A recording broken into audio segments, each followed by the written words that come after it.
So what's your escape out of here, Nana? You got your looks still there. You got your arm, your leg, and you see what's around you. When you look around, you see despair. You see heartache. You see people laying on the ground, deaths, ambulances, cops, fights, shooting. Yeah. You're in a nightmare, love. I know. Yeah. I sing. Welcome to Kensington, Philadelphia, known as the Badlands, America's largest open-air drug market, where every corner holds a story of loss and despair. I'm gonna sing Pink. So, it ain't easy growing up in World War III. I don't want love to destroy me like it has done my family. Can't we work it out? Can we be a family? I promise I'll be better. Daddy, please don't leave. Wow. I just got chills hearing that. And that's why I try to show the world we are more than just drugs. It's not all about the drugs in Kensington. Tell us your name, your age, and how you ended up down here. Everyone calls me Nana, and I just turned 27 in August. And honestly, it ended up being some all over curiousness of drugs. So everything I do, I always go all the way to 100. So it wasn't no in the middle for anything. I just took it all the way. So that's why I'm down here. How long you been down here now? It's going on 6 years. And you're alive? God have you alive for a reason? Yeah. The people who you were out here with before, I'm sure you don't see a lot of them anymore? No, I don't actually. A lot of them are dying or dead. So, but when I do drugs, so it's called hitting people, and they shoot me up with the drugs that I choose. And being as though they did that for me all these years, I had no problems, no wounds, and I appreciate them so much. And unfortunately, they, had suffered with the wounds and stuff like that because, they did it themselves. But I had the luxury of them doing it for me, so I'm healthy. And like I said, I can't watch them die, so I choose a different area to be in because I care more than them. It's sad. It is. So, xylazine, trank, what all drugs are you using out here? Cocaine, and now they're coming out with this. You know how it was like elephant trank or Rhino. Yeah, Rhino. I heard about that. And it's just like, how much more can you do? I don't know, because now if there is Rhino trank now, doctors are gonna have to. It's gonna be another outcome. You know what I'm saying? So they're gonna have to learn something new again. But you're not even done trying to figure out what's going on now. And I don't get why they're doing this to us. I don't. And I can't tell you why we keep on. Yeah, that question, that part, why do people keep doing it? Look, when you look behind you, you see people are nodding off. And when I ask them, are you aware? They say they're not aware. Does that happen to you? You nod off without you being aware? Yeah, I just was doing it before the interview, honestly. And honestly, I like the feeling of it, but when I wake up and don't know what the fuck happened, yeah, that right there, I hate that because you end up being robbed. You think people are your friends. They're really not. They're playing a role just so they get in your pockets. And it's a whole another world inside of a world. Like, you have to be here for it. Like, you'll see shit you've never seen before. Right. And what was I gonna say?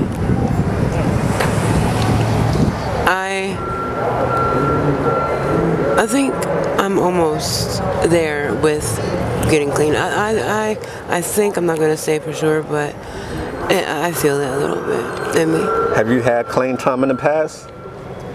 Well, I've been getting high for 5 years, and no, I have not. How do you feel about your current situation that you're in right now? I'm tired. I really am. Just now I was up on the platform. I just got a ticket. I almost got arrested. because I was changing in the elevator. So public, whatever they wanted to call it, they had me in handcuffs. They're like, tell the truth or whatever. And I said I didn't have warrants, but you know how that goes. And they cut me a break and they let me go. Like literally, right here, the ticket. So I am thankful for, you know, that officer. They're trying to do anything to get us out. God, see that. Well, I don't even try to find a normal job. Honestly, I go out boost, which is, you know, stealing. And I come down here, sell it for less than the price. And I take a risk every day. And I also, if it gets, you know, if it's not business hours, I'll do dating. You know. So it's basic. It's basically anything for this shit. Almost. But like I said, the goal I had since I've been out here is to keep a part of me and don't lose that. Because if I do, then people are going to see right through me and I'm never going to make it out. So that's why I calmed down with the dating, because I, you know, started degrading myself. And yeah, that's dangerous the one doing goal. That too, right? Yep. Oh yeah, for sure. It's getting even more dangerous nowadays. Why? Why you say that? Because you there's vans out here that are rapists, and I talked to one cop before, and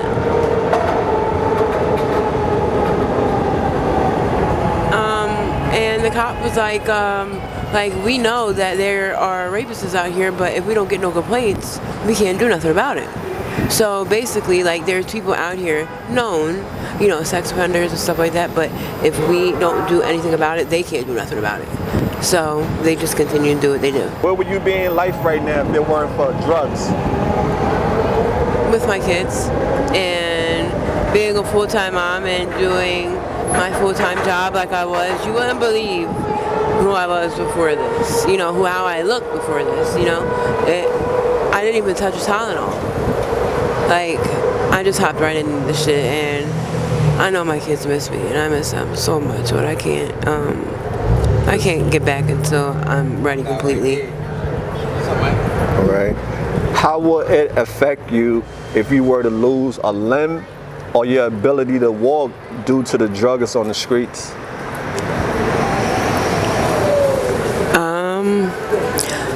I would think that I wouldn't try anymore for a clean time. I wouldn't try anymore for anything. But I know me and myself, if I ever got to that point, I would go to the hospital. There's no way in hell I don't get another limb. And that's my mindset. Other people, I don't get how they do it. I don't.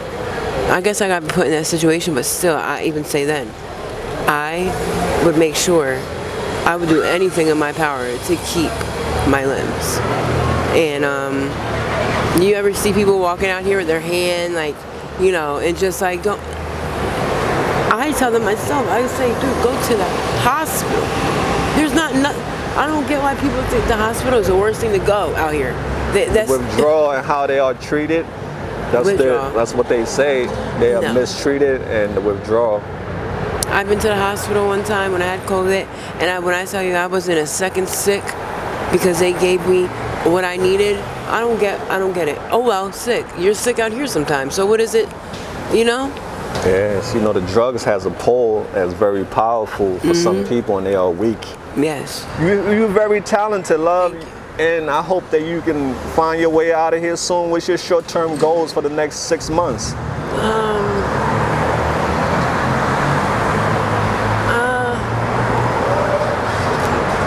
This shit honestly doesn't have my mind too clear, so I really can't even tell you a real goal for me. I can only,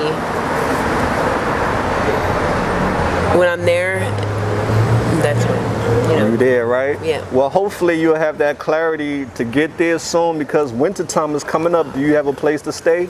I know that I'll go there for you. I'm trying to talk to outreach so I can get into a shelter, definitely, because another one out here, oh my I can't do it. What was it like last winter for you? Oh my God. Were you Last out in the winter, streets? Yeah, I mean 3 winters actually. Yeah, sleeping on snow, in tents, and yeah, and just keep going. You know, you don't even realize the shit that you do out here. You don't. Okay, before we take this, is the last question. Give a message to the kids who are experimenting with drugs, and let them know where it's gonna lead them to. Or Yeah. give them a wake-up call. Well, first, You know that guy? That guy, you know Yeah. him? Oh, that's your people. so I say the message out here for the people that are here also right now that are kids. Get out of here while you can. I don't understand why people think it's not a trend. It's definitely not. So if you find yourself doing anything other than marijuana, stop while you're ahead, because this shit ain't drugs no more. It's not natural. It's not for human consumption. So please, stay away from Kensington, any area that, you know, has the shit that they have here. Just stay away, please. And Mom, Dad, the final one. What do you got to say to your family, because you know they are suffering because of this situation you're in? What do you got to say about people who are in drug addiction and what they're doing to their family? If you got anything to say about it. Well, I know it's 2 different things, because I love my children and I love, you know, them to death. And this right here has nothing to do with them. This is all me. You know what I mean? They did nothing wrong, and if I could take this addiction out of me and be the mother I was to them again and never look back, I would. All right, thank you so much, Nana, for this follow-up. I really appreciate it. What would you like to say to your supporters, the people who saw your video the last time, and that's it? Well, sorry to say that I'm out here still, but I'm working on it, and yeah, just tell people that this shit right here ain't no joke.